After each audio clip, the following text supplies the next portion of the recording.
2012. Photographer Gregor Spory released photos taken during his trip to Egypt in 1988. They immediately became a hot topic at the time, and it was because of the length of the finger, reaching a total of 35 centimeters. Considering that the average person's finger is approximately 10 centimeters long, this is, of course, unusually large. Through this, the finger owner was estimated to be nearly 4 meters and 50 centimeters tall. Bir Hooker, Wadi El Natrun, 120 kilometers from Cairo. A rather remote place for a souvenir store, I think, as the merchant approaches the gate. The Arab is half a head taller than me and wears the traditional men's dress, the jalabija. I estimate him to be over 70 years old. When Naguib turns around, he is holding an oblong bundle wrapped in brown leather. He sets it down next to me on the sofa and unties the strings. Dirty, white linen emerges from under the leather. Carefully, he unfolds the fabric. With a mixture of curiosity and amazement, I look at the musty-smelling object. After an hour, Naguib told me that my visit was over. I wanted to photograph the finger, for which I had to spring a generous bakshish. Unfortunately, the 24 film in my camera was already half full. According to the old man, the finger belonged to a giant. It was sneaked out of an ancient tomb in the Giza region in 1962. By comparing it with a bill, we can see how massive it is. The old man had a certificate evaluated by a specialized institution from Switzerland in his possession, as well as an X-ray he took himself. Now, were these really the remains of a giant? This, by the way, is not the only time a giant's traces were found in Egypt. Giants can also be found in the murals in the tomb of Rekhmire.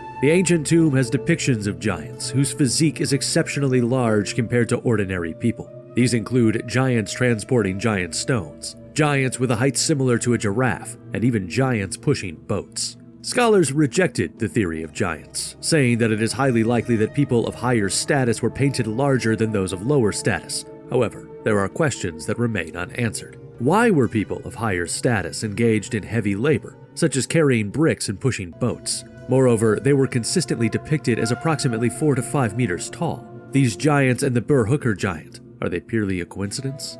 The construction method of the Egyptian pyramids still remains unsolved to this day. Although there is no generally accepted hypothesis so far, there are plenty of plausible ones, such as ancient Egyptians using the Nile River and making sand dunes to help them transport stones.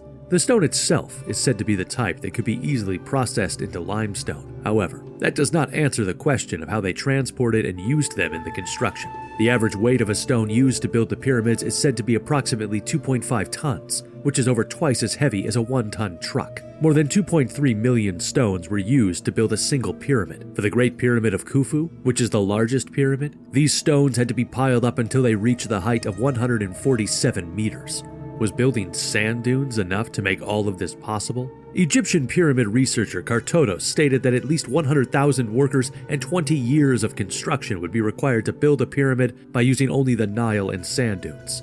Of course, the Great Pyramid of Khufu would have required nearly as much labor and time for its construction. This entire thing, however, can be explained by a single hypothesis: giants. These fingerprints are believed to have been found near the Giza region in Egypt. These massive fingerprints seem to have been left when grabbing a stone. The finger length is estimated to be approximately 35 centimeters, and the finger owner is estimated to be 4 to 5 meters tall, which is the same as the giant finger made public by Spory. It is said that the stone was part of the limestones used in the actual pyramid construction, and that it was not just a stone. However, the historical records enables the identification of the giant's finger shape and fingerprints. It is said that since ancient times, the Giza region has been particularly popular when it comes to legends of giants. Egyptian pyramids are said to have excellent precision, which was impossible to accomplish given the technology at the time. It is also said that this level of architecture can only be achieved by a civilization with at least thousands of years of history. The Great Pyramid of Khufu was built during the 4th dynasty of Egypt,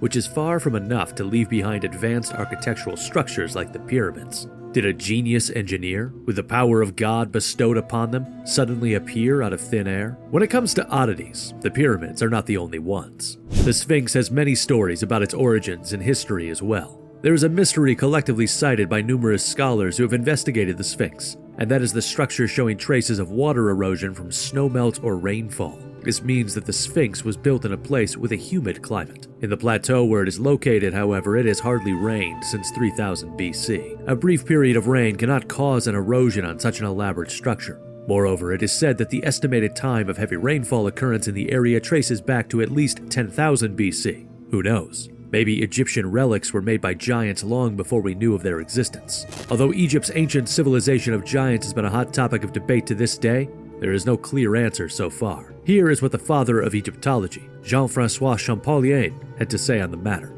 As a matter of fact, the simplest and most reasonable explanation that can solve the pyramid construction mystery is to think that the proprietor is a giant. This leads us to question, were giants really the ones behind Egypt's great and remarkable civilization? This has been Strange Night.